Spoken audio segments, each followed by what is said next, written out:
Now, in the course of the restoration, they found the original shutters and the window encasement of the original house, which is just a stunning example of how the houses were painted in that period of the late 17th century.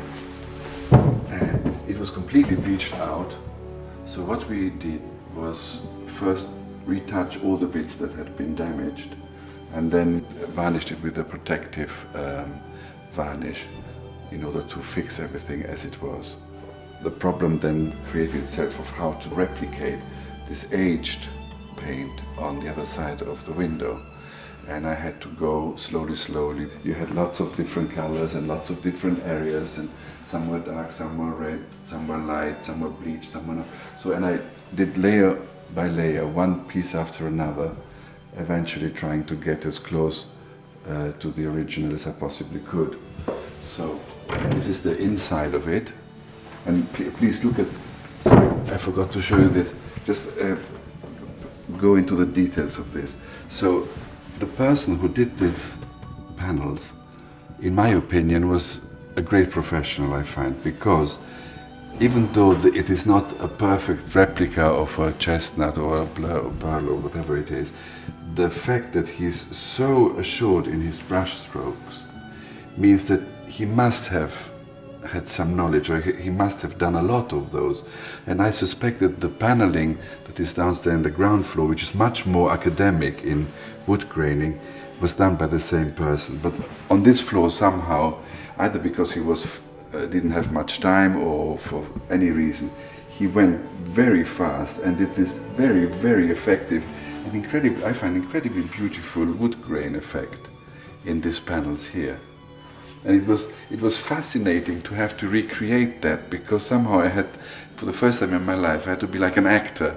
I had to slip into the person of the painter who painted it 350 years ago and try to find the right brush, the length of the bristle, the viscosity of the paint, the roughness of the underlying surface, because I tried many different ways of doing that until I finally discovered that he used a very flat brush with very few bristles on it, about an inch length, and then dipped it into his paint and just went over the balancing of the colors, the picking out of the edges, the faking of some cherry wood or something, whatever it was, and it is incredibly effective.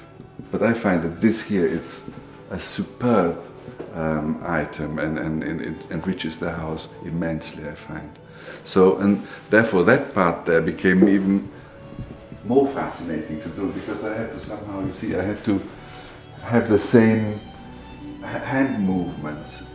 And you see here, for example, if you look at how it's done, so I think that there were like 6 or 7 coats of different pinks and terracottas and